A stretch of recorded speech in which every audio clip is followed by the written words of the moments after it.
What would you do if you discovered that the quiet neighbor at the end of your street had been hiding a terrible secret for over a decade and a half? What if the pleasant smiles and polite waves concealed a reality so dark that it would forever change your perception of human nature? This is the story of Margaret Crowley and her daughters, a tale that begins with an abandoned property and ends with revelations that continue to haunt the small town of Millfield to this day. The smell was what caught Deputy Sheriff Thomas Reeves' attention first, a putrid, heavy odor that seemed to cling to the late summer air as he approached the weathered red barn standing sentinel behind the Crowley family home. It was August 12, 2017, a day that would permanently etch itself into the collective memory of Millfield, Virginia. The deputy had been dispatched after a concerned neighbor reported seeing strange movements around the supposedly vacant property. Margaret Crowley had been hospitalized 3 days prior after suffering a severe stroke, and as far as anyone knew, she had lived alone for years. If you find this story as disturbing as I do, consider subscribing to the channel for more hidden histories that mainstream media refuses to cover. The property sat at the end of a long dirt driveway, half a mile from the nearest neighbor. The two-story farmhouse had once been white, but decades of neglect had turned it a sickly gray. Behind it stood the barn, its red paint peeling away like scabs from an old wound. Deputy Reeves would later tell investigators that something felt wrong from the moment he stepped out of his patrol car. The air was too still, the silence too complete, as though the land itself was holding its breath. He approached the house first, noting the drawn curtains and the lack of any signs of forced entry. When no one answered his repeated knocks, he circled around to the barn, where the smell grew stronger. The padlock on the barn door was new, incongruous against the decaying wood. Deputy Reeves would later recall that breaking that lock was the hardest decision of his 22-year career, not because he feared what he might find, but because some instinctive part of him already knew. The hinges groaned as the heavy wooden door swung open, releasing a wave of stench so powerful that Reeves staggered backward, his hand flying to cover his nose and mouth. The interior was dim, lit only by thin beams of sunlight that filtered through cracks in the walls. As his eyes adjusted to the darkness, what he saw would forever change the quiet community of Millfield. In the back corner of the barn, partially hidden behind stacks of moldy hay bales, stood what could only be described as makeshift living quarters. 2 narrow cots with stained mattresses, a bucket that clearly served as a toilet, a plastic basin filled with murky water. And huddled together on one of the cots, 2 young women, so emaciated and filthy that Reeves initially thought they were children. They squinted painfully at the sudden influx of light, their eyes unaccustomed to brightness after years of perpetual twilight. "I thought I was seeing ghosts," Deputy Reeves told the Millfield Chronicle 3 months later. "They were so pale, so thin, and they didn't speak. Not at first. They just stared at me like they couldn't understand what was happening." What the deputy had stumbled upon was not just a crime scene, but the end of a 16-year nightmare for Hannah and Emily Crowley, daughters of Margaret Crowley, who had been presumed dead since 2001. The investigation that followed would uncover a story so disturbing that it would draw national attention and leave even seasoned detectives questioning the depths of human depravity. County records showed that Margaret Crowley, now 67, had moved to Millfield in 1995 with her twin daughters, then aged 10. She had purchased the property with cash after the death of her husband, Robert Crowley, whose insurance policy had left her with a substantial sum. Neighbors remembered the family as quiet but unremarkable. Margaret was described as strict but not unusually so, a church-going woman who kept to herself but was always polite in her interactions with others. In June of 2001, Margaret reported her daughters missing. According to the original police report, she claimed they had gone for a walk in the nearby woods and never returned. The ensuing search involved dozens of volunteers, search dogs, and even a helicopter from the state police. But no trace of the girls was ever found. After 3 weeks, the search was scaled back, and after 3 months, it was officially suspended. Margaret Crowley appeared devastated, according to those who knew her at the time. She retreated further into solitude, rarely leaving her property. Most of the community assumed she was consumed by grief. "She became a kind of tragic figure in town," explained Millfield Mayor Jonathan Perry. "People would bring her food, check on her from time to time. Eventually, most folks just left her alone with her grief. We all thought those poor girls had been taken by someone passing through, or maybe they'd gotten lost in the national forest. No one, not for 1 second, suspected the truth. The truth, as pieced together by investigators from the interviews with Hannah and Emily Crowley, now 26 years old, was almost too horrific to comprehend. According to their statements, the sisters had never run away. Their mother had locked them in the barn as punishment for what she described as sinful behavior, after discovering them listening to popular music with boys from their school. What was intended as a weekend of punishment extended to days, then weeks, and eventually years as Margaret Crowley's mental state deteriorated.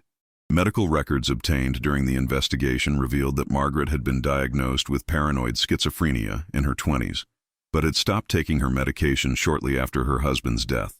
Former colleagues from the accounting firm where she had worked before moving to Millfield described increasing paranoia and religious delusions in the months before she abruptly quit and moved her family to rural Virginia.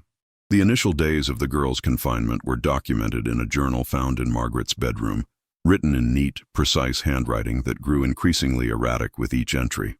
"The girls must be cleansed," she wrote on what appeared to be the 3rd day of their imprisonment.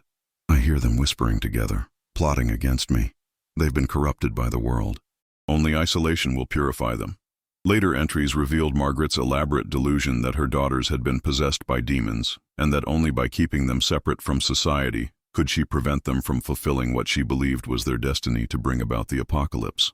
"The Lord has shown me their true nature," reads an entry dated approximately 6 months into their captivity. "When they sleep, I can see the shadows moving beneath their skin. They are not my daughters anymore. They are vessels waiting to be filled with darkness."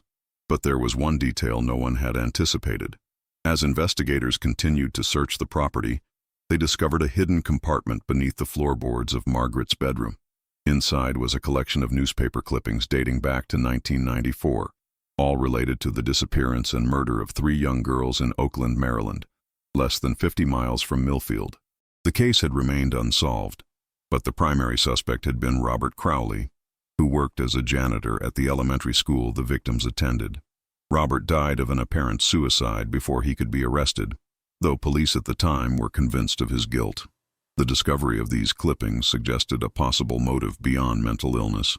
Had Margaret Crowley imprisoned her daughters out of a twisted fear that they had inherited their father's homicidal tendencies? Or was she attempting to protect society from what she believed was a dangerous genetic legacy? These questions would continue to haunt investigators as they delved deeper into the case. Hannah and Emily's accounts of their 16 years in captivity were fragmented, a patchwork of trauma and survival. They described being fed once daily, usually scraps from their mother's meals or canned goods past their expiration date. They were allowed to wash once a week with cold water carried from the house. For the first few years, Margaret would bring them old school books and religious texts, apparently attempting to continue their education through a distorted lens of religious fanaticism.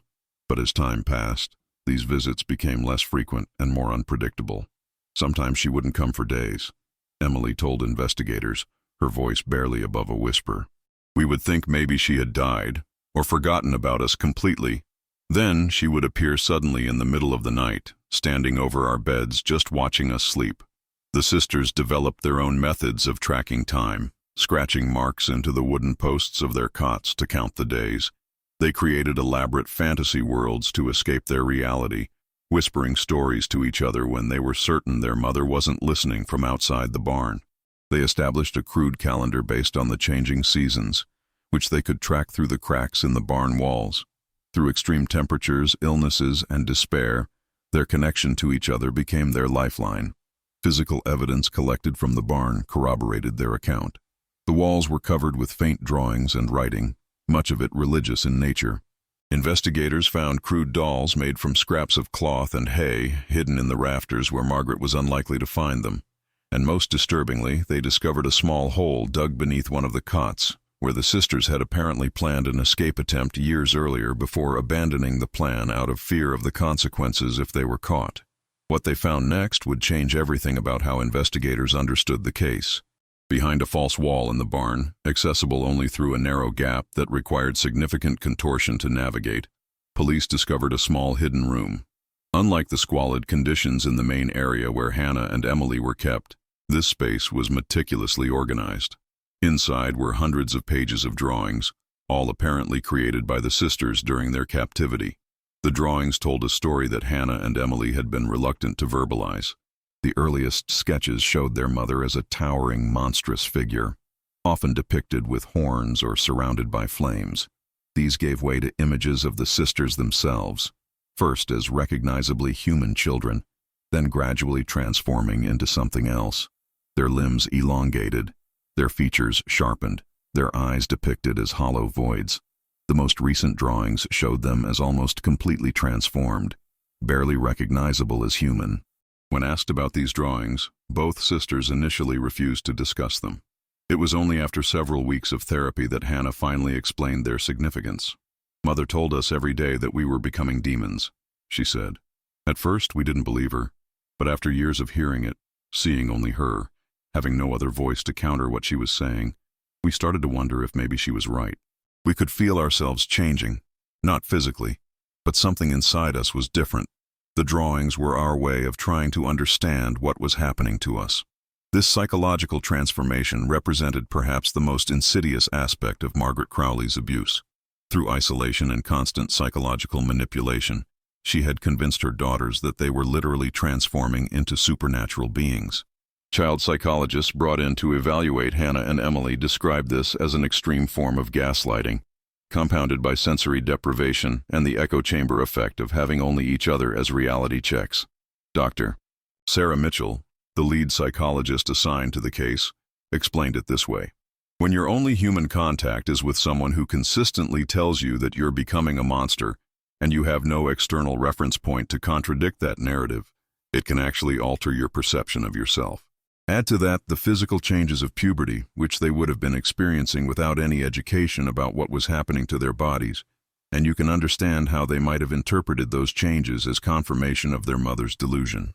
The physical condition of Hannah and Emily upon their discovery was consistent with long-term captivity and neglect. Both suffered from severe malnutrition, vitamin D deficiency, muscle atrophy, and dental problems. They had never received proper medical care during their confinement, and Emily had a badly healed fracture in her left arm that she said resulted from her mother pushing her down when she tried to resist being returned to the barn after one of their infrequent bathing sessions. But however, there was something even more disturbing about their physical state that initially confused medical examiners. Both sisters displayed unusual calluses and bone deformities in their hands and feet. When questioned about these, Hannah revealed that for several years during their captivity, Margaret had forced them to sleep with their hands and feet bound in painful positions because she believed this would prevent the claws from growing. This revelation led to additional charges of torture being added to the already lengthy list of crimes attributed to Margaret Crowley. As news of the discovery spread throughout Millfield and beyond, the community struggled to reconcile the soft-spoken, apparently grieving mother they thought they knew with the monster revealed by the investigation. Many expressed guilt for not recognizing signs that something was wrong. Others defended themselves by pointing out Margaret's deliberate isolation and careful performance of normalcy during her rare interactions with others. She would come to the grocery store like clockwork, every 2 weeks on Thursday morning, recalled Frank Whitman, owner of Whitman's General Store in downtown Millfield. Always polite, always the same items, nothing that would raise eyebrows. Canned goods, rice, flour, basic toiletries. Sometimes she'd mention her nieces, who she said came to visit from Baltimore, which I guess explains the extra food she was buying. She'd ask about my family, remember details from our last conversation. There was nothing that screamed, "I've got my daughters locked in a barn." But some community members, in retrospect, identified moments that should have raised concern. Diane Foster, whose property bordered the Crowley land, remembered hearing what she thought were animal sounds coming from the direction of the barn late at night. "I assumed it was a fox or maybe a wounded deer," she said. "Now I can't help but wonder if what I was hearing were those poor girls crying. That's something I'll have to live with for the rest of my life." The most damning testimony came from Pastor Michael Lawson of Millfield Baptist Church, which Margaret attended sporadically over the years. "She would come to me for counseling, talking about battling demons," he admitted. "I interpreted it metaphorically, as many people speak of their personal struggles. She specifically mentioned concerns about her daughters' souls, but I assumed she was referring to her deceased daughters, that she was worried about them in the afterlife. It never occurred to me that they might be alive, and that she meant it literally.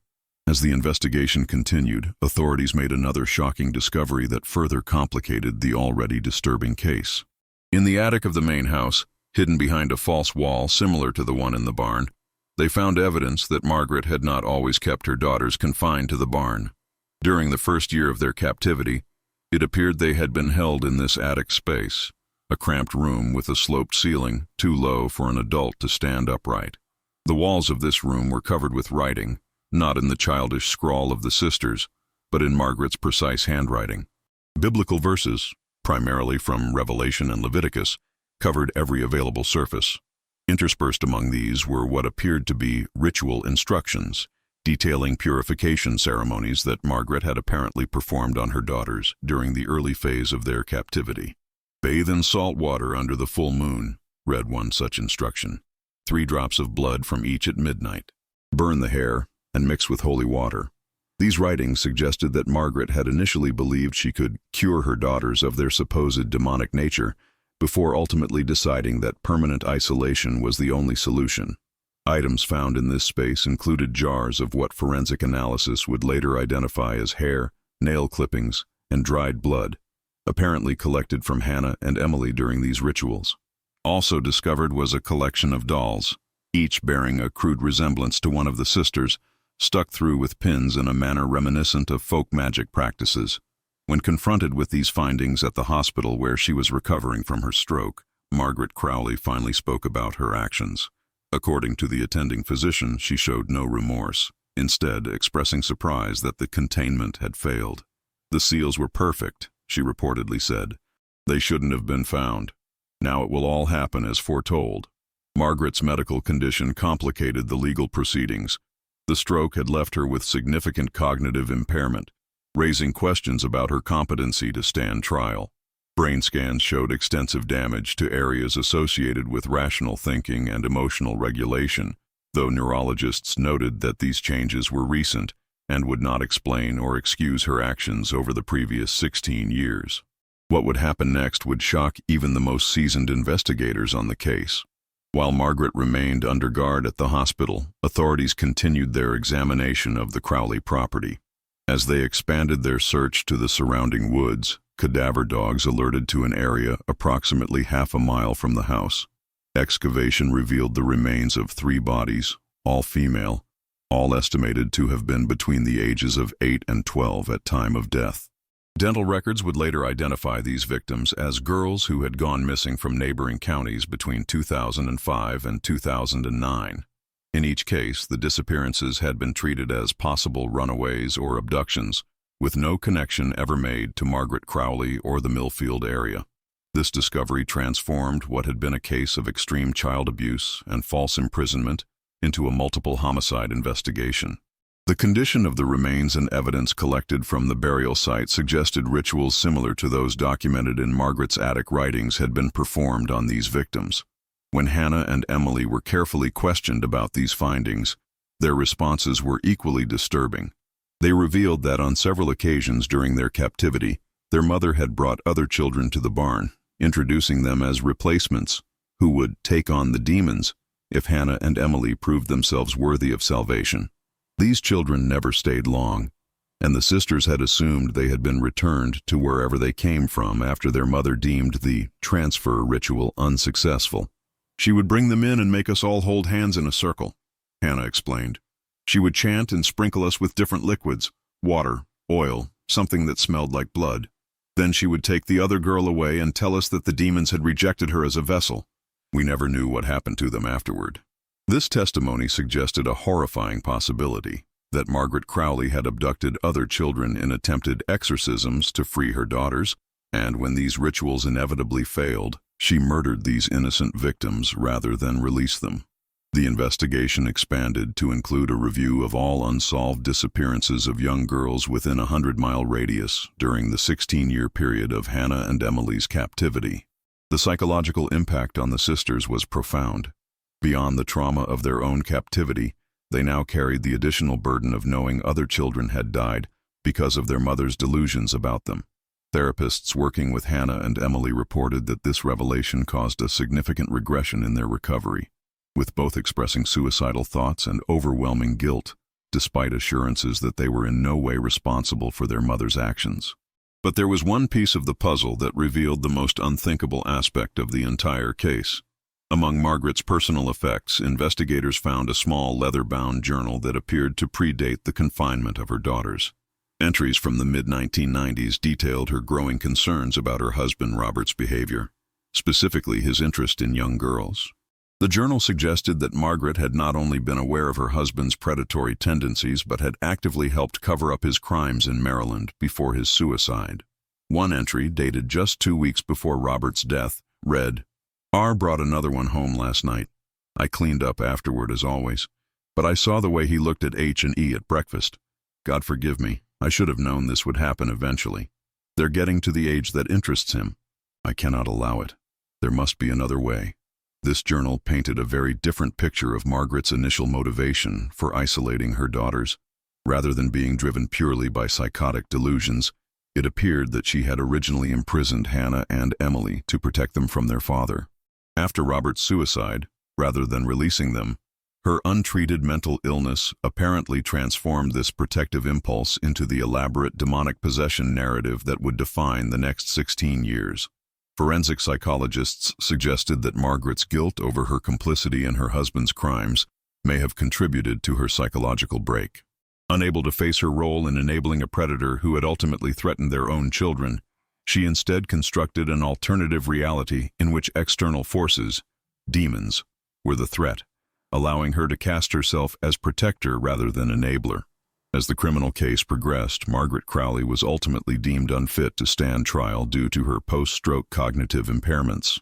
She was committed to a secure psychiatric facility, where she remained largely unresponsive to treatment, continuing to insist that her actions had been necessary to prevent an apocalyptic event that only she could foresee.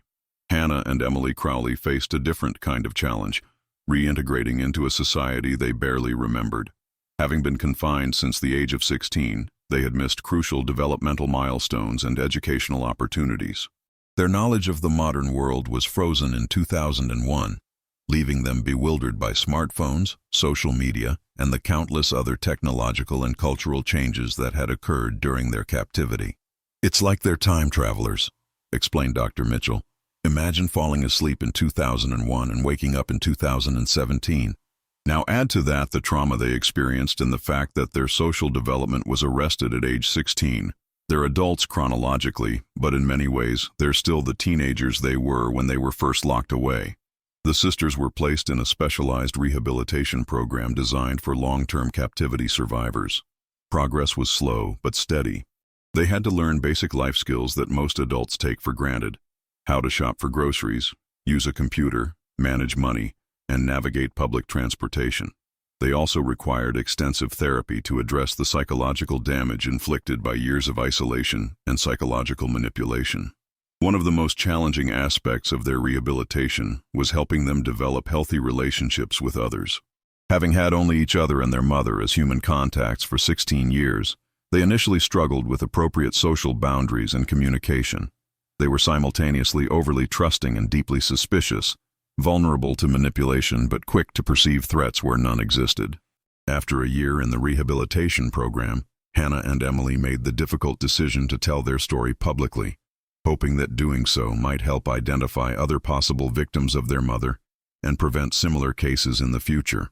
In a carefully managed interview with a national news program, they described their experiences with remarkable composure, though observers noted that they frequently looked to each other for reassurance and often finished each other's sentences. "We want people to know that this kind of thing can happen anywhere, even in a place where everyone thinks they know their neighbors," Hannah said during the interview. "Someone should have noticed. Someone should have asked more questions when we disappeared," Emily added. "There were so many moments when we almost got free. Once, a delivery man came right up to the barn door. We could hear him talking to our mother. We tried to make noise, but the music she always played when anyone came to the property drowned us out. He was literally feet away from us, and he had no idea." That discovery was only the beginning of the sisters' journey toward some semblance of normalcy. 2 years after their rescue, Hannah and Emily had made remarkable progress. They shared an apartment in a city several hundred miles from Millfield, their location kept confidential to protect their privacy. Hannah had earned her GED and was taking community college courses in psychology, with the eventual goal of helping other trauma survivors. Emily had discovered a talent for art therapy, using her drawings, once a means of documenting her captivity, as a tool for processing and healing. But the case of the Crowley family was far from closed. The discovery of the 3 victims buried on the property had led investigators to re-examine other cold cases, and questions remained about Robert Crowley's crimes before his death. The family's movements prior to settling in Millfield were scrutinized, leading to the reopening of several unsolved disappearances in areas where they had previously lived. Most disturbing were the implications for the community that had failed to notice what was happening in their midst. The case prompted national discussions about collective responsibility and the dangers of respecting privacy to the point of ignoring warning signs. Millfield itself became synonymous with the dangers of rural isolation and the way small communities sometimes protect their own at the expense of justice. The property where Hannah and Emily had been held captive became the subject of intense debate. Some argued it should be demolished, erasing the physical reminder of what had occurred there. Others suggested preserving it as a memorial to the victims or converting it into a center for child abuse prevention. Ultimately, after the investigation was complete, the decision was made to burn the barn and house to the ground in a controlled fire, attended by Hannah and Emily, who described watching the flames as the first step in truly being free. The legal ramifications of the case extended beyond Margaret Crowley herself. Several officials from the original missing persons investigation faced scrutiny for what many considered a cursory and inadequate search effort. Questions were raised about why no one had thought to search the barn in 2001, why Margaret's history of mental illness hadn't been factored into the investigation, and why follow-up visits to the property had been so infrequent in the years following the disappearance. The story of the Crowley family continues to reverberate through the criminal justice and mental health communities. It has been cited in arguments for reform of missing persons protocols, particularly in cases involving parents reporting their own children missing.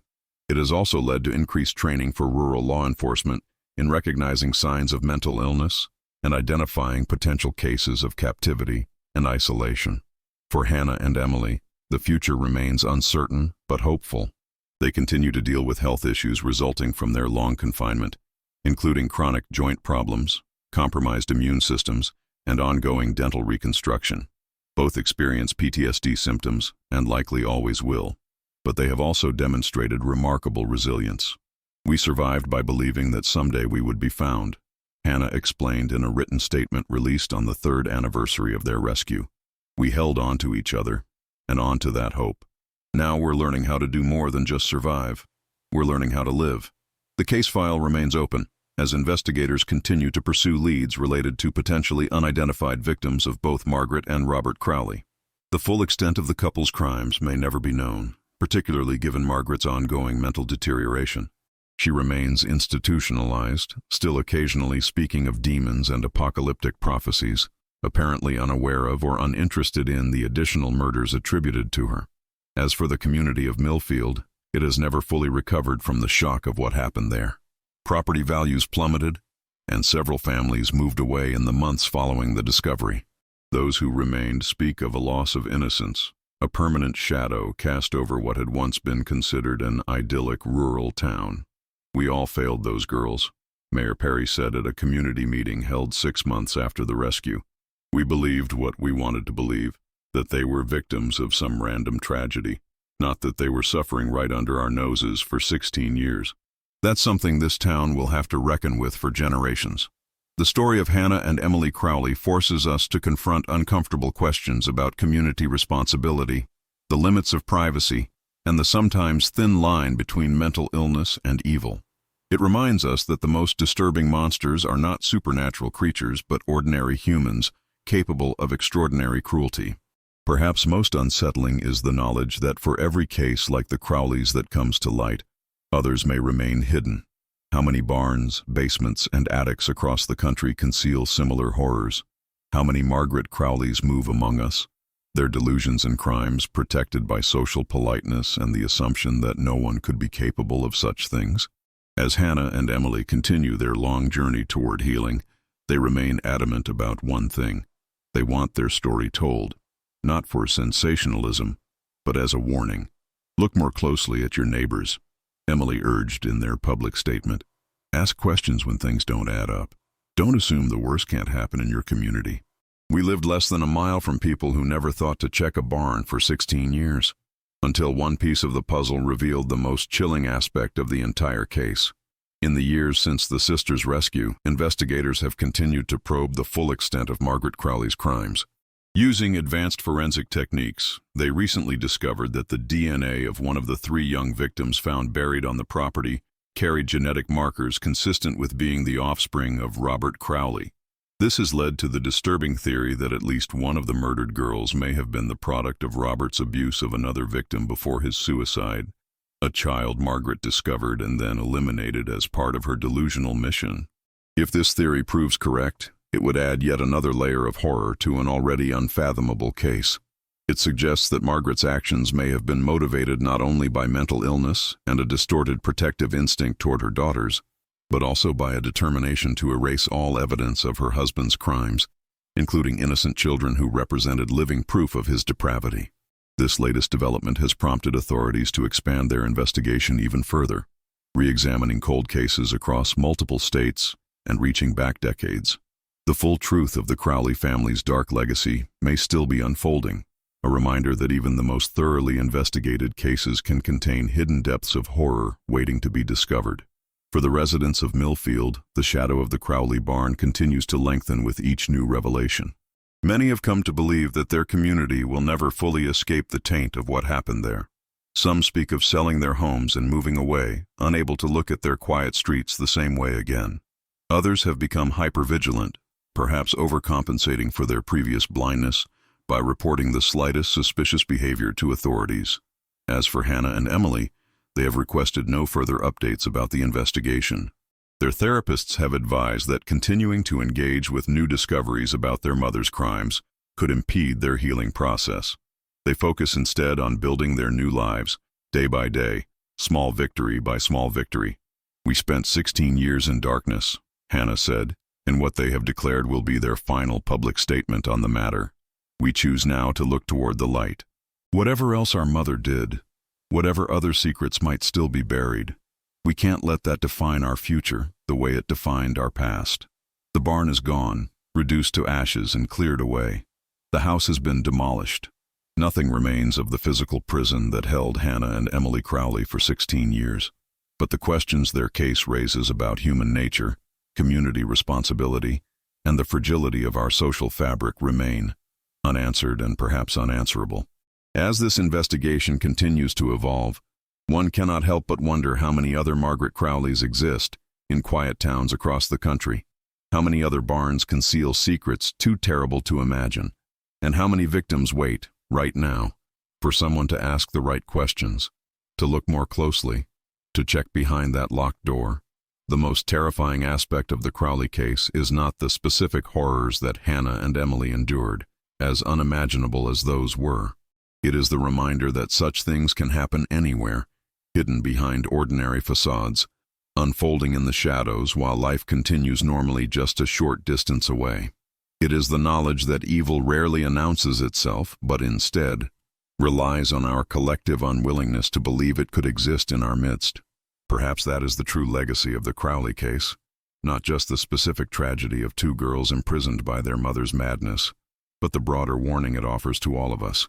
The monsters are real, it tells us, and they look just like everyone else.